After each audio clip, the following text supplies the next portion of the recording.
Hi, my name is Karen, and I want you to imagine the character in Chitty Chitty Bang Bang who's the crazy inventor, Caractacus Potts. Got it?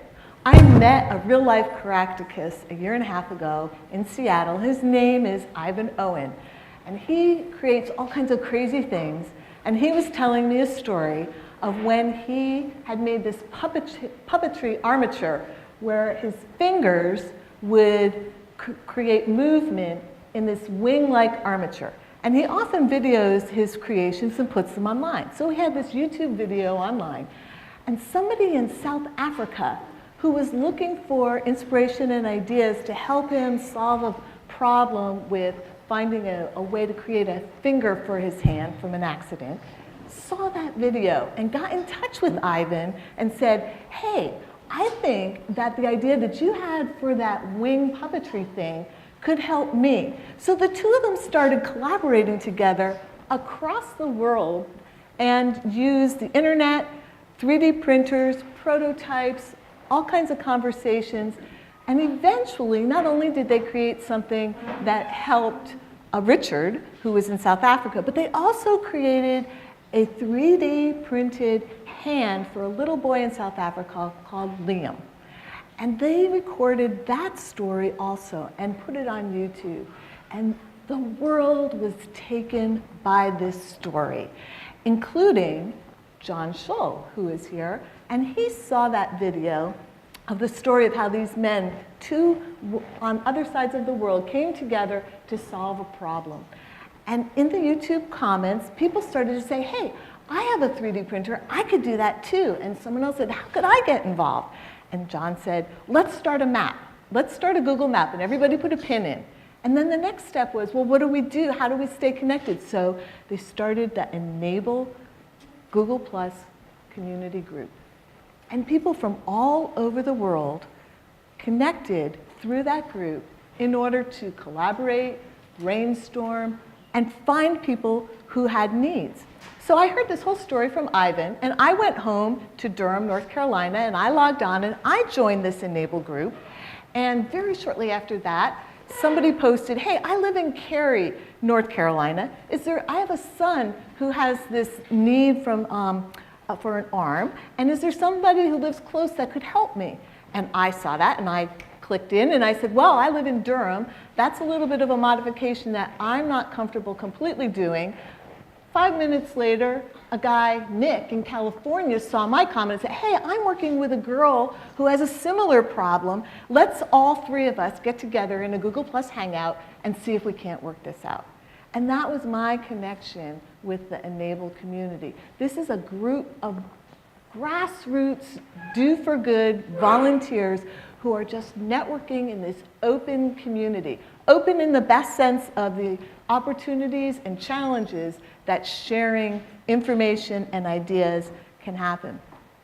Over time, e-nable has had to grow in infrastructure and continue to refine that infrastructure in order to facilitate these volunteers who are worldwide working together to brainstorm, design, collaborate, matchmake. Thousands of volunteers now who are working together to help one hand at a time. Hey y'all, my name is Peter, and in addition to being Peregrine's dad, I'm also a designer and educator for e-nable. It occurs to us that 3D printing is the perfect medium for prosthetics. For one obvious reason is that it's very low cost. We're able to produce a device for an amputee, usually a congenital amputee, for between $30 and $50. We've noticed that children have this pesky habit of growing up. And when they do, we're ready for them. When they outgrow their device, we can print a new one. We can scale it up about 5% and print them a new one that will fit them. And their old device, they can possibly swap the hardware out of the old device and put it in the new device, or else they can give that device to a younger or smaller user. Another great advantage is that we are designing and customizing these devices in 3D space. so that we are able to accommodate a lot of different body types. We're all built differently, and of course we're dealing with limb differences, so obviously we need to make a lot of customization for our clients, and that's very easy in a 3D space. Also, we're able to do remote fitting.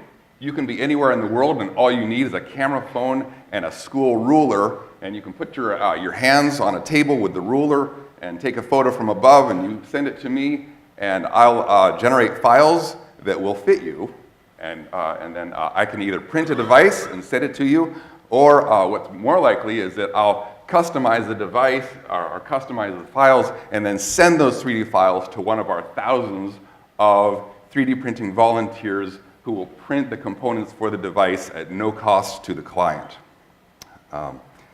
So as designers, when we go into designing a device, we have certain goals. In addition to the obvious goals that when you design a prosthetic, it needs to be comfortable and it needs to be useful.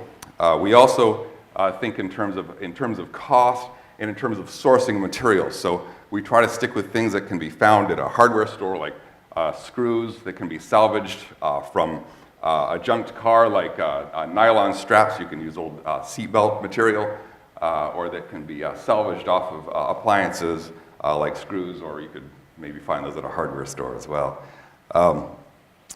We also need these devices to be easy to assemble. We're having clients making their own devices, so we send them the components with instructions. Everything's free and open source, so you can download and access the files and also instructions through our websites. And we have clients and their families are making their own devices, and also one of our goals is that these devices be beautiful in the eyes of the user. And this is especially important for children who may be self-conscious about a limb difference. They might, when they meet a new person, you might see them put their hand in their pocket or under their arm. But now what they have is something that when they put on the device, they walk a little taller, because now they have something that is produced in their favorite colors and that looks cool, and that rather than hides their limb difference, it celebrates their bodies and it celebrates their limb difference, and it highlights something that's special about them. So hi, I'm John Shull. This is one of those rare occasions when we all get to be in the same place at the same time. That's the remarkable thing about this community. We've spent far more hours on Hangouts together, and we make the discovery that our colleagues have legs on these rare occasions when we get together. And we have a lot of colleagues. You know, from the story that Karen and Peter have told, we've gotten to the point where today or tomorrow we're going to cross the 5,000 member mark in our Google Plus community. At this point, we've delivered about 1,500 hands, mostly in North America and the Western Hemisphere. There are 55 classrooms, and you've seen a few of them showing up in this video, around the country, in which school children or their teachers or both are taking this on as a service learning project. Boy Scout troops having hand-a-paloozas where they put together hands which then get shipped to, in early programs, the Middle East, where they're being tested for Syrian war victims and so on. So it's become really interesting, and it's become really quite an interesting possible future, to coin a phrase for our organization called E-nabling the future. But we're well aware that the kids, mostly kids, that we've helped so far were already, let's face it, among the luckiest children in the history of humanity, right? Wealthy families connected to the internet, stable families. They were born this way. They can do pretty well missing fingers. They have caring parents, and they're connected to a community. We are well aware that the other 99.9% of the world is not yet benefiting from this kind of thing. But it is really clear that we have something that may be of great value all over the world, and that we need, this is the plug, we need your help and your partnership to figure out how to slide an organization, probably the e-nable Community Foundation, under this movement to connect with organizations like yours that know how to deliver and know the context overseas. And I just want to point out that we actually have a lot potentially to offer. What's interesting about this is not just the devices, which made many of us very excited about the possibility, but a process and a community with transformative potential for medicine, for thinking about crowdsourced digital humanitarianism, or in small words, helping hands in the global village. And this goes way beyond 3D printed prosthetics. This is a model of great potential. And for the makers as well as for the recipients, an incredibly meaningful opportunity for personal transformation. Karen and Peter and I, and most of our members will vouch that the moment when we give a hand to a kid is one of the most meaningful and exciting moments in our entire lives. And, of course, transformative potential for the people who receive these things and the parents of the people who receive these things. All of this could potentially scale globally. And we want your help on that. And to continue the discussion of this sort of personal transformative potential, we have Peregrine Hawthorn, who is both collaborator and recipient and son and friend. Right. Thank you, John. So as John just mentioned, I'm not only a designer but also a user.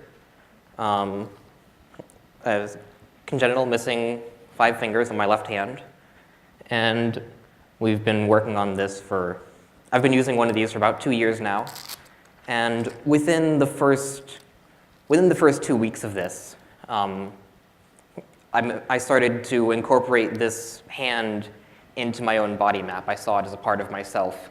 I would reach for things with a hand that I forgot to put on this morning. And so there's that, and there's also that as a designer of these hands, I look at every single one as the next prototype, just simply the next design. It's always a work in progress, always something to improve. And when those two ideas meet, I find myself looking at my hand, looking down at a part of myself and seeing something to improve, something that's a work in progress, something worthy of making better. And it's a very infectious idea that very quickly I began to see myself as a cyborg. And that idea spreads to the rest of me. And I hope that spreads to the rest of the recipients here, that not only are their hands worthy of being improved, but your entire body, your entire sense of being becomes something worthy of making better. And that right there is a very powerful idea. And I hope that as we get larger and get more resources, we're more able to teach recipients how to build, repair, upkeep, and design their own hands, design their own bodies and sense of self. And if you haven't scheduled a time yet for this afternoon,